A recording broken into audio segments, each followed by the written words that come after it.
Greenland को लेकर America का रुख लगातार सख्त होता जा रहा है। अमेरिकी राष्ट्रपति डोनाल्ड ट्रंप ने ग्रीनलैंड को लेकर फिर बड़ा बयान दिया है।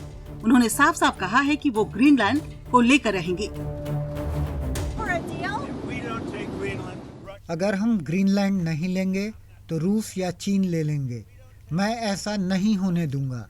उनके साथ डील करना अच्छा लगेगा। ये आसान है और हम किसी भी तरह ग्रीनलैंड लेकर रहेंगे। इससे 2 दिन पहले भी ट्रंप ने इस प्रकार का सख्त बयान दिया था।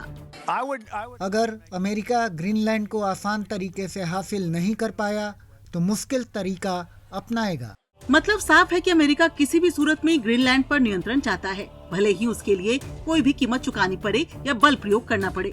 हालांकि ग्रीनलैंड और डेनमार्क ने अमेरिका की शर्तों के आगे झुकने से इनकार कर दिया है। इसके बाद यूरोप के कई शक्तिशाली देश उसके बचाव में आकर खड़े हो गए हैं। एक संयुक्त बयान में France, Germany, Italy, Poland, Spain, Britain और डेनमार्क ने कहा कि ग्रीनलैंड वहां के नागरिकों का है। डेनमार्क और ग्रीनलैंड के लोग अपना फैसला खुद करेंगे। जैसा कि डेनमार्क के प्रधानमंत्री ने कहा है कि ग्रीनलैंड बिकाऊ नहीं है, समय चला गया है जब आप किसी को खरीद या बेच सकते थे। ग्रीनलैंड पर यूरोपीय देशों के रुख ने ट्रंप का आत्मविश्वास हिला दिया है। अब उन्हें उस नाटो पर भी भरोसा नहीं रह गया है जिसे वो बचाने का दावा करते रहे हैं। मैंने नाटो को बचाया। मुझे हैरानी है कि जब हमें उनकी जरूरत होगी तो क्या वे साथ होंगे। पक्का नहीं कह सकता कि वे होंगे।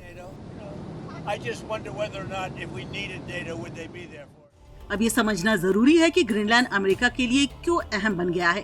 ग्रीनलैंड डेनमार्क राजशाही का एक ऑटोनोमस क्षेत्र है।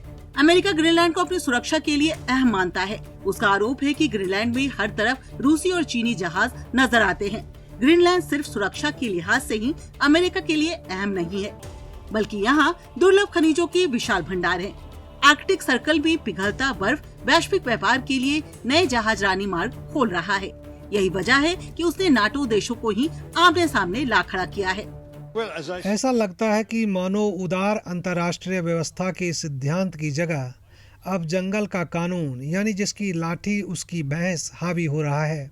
पुरानी वैश्विक व्यवस्था की जगह नई वैश्विक अव्यवस्था ने ले ली है। बात बात में स्वतंत्रता, लोकतंत्र और मानवाधिकारों का ढिंढोरा पीटने वाला अमेरिका जिस तरह से विस्तारवादी रवैया अख्तियार कर चुका है, उससे पूरी दुनिया के लोग हैरान हैं। वेनेजुएला पर हमले और वहां के राष्ट्रपति मादुरो को पकड़ने के बाद अमेरिकी राष्ट्रपति डोनाल्ड ट्रंप ने खुद को वेनेजुएला का एक्टिंग प्रेसिडेंट घोषित कर दिया है। अब उसका अगला टारगेट ग्रीनलैंड है और उस पर वह कोई समझौता करने के लिए तैयार नहीं दिख रहा है। Bureau report, ETV Bharat.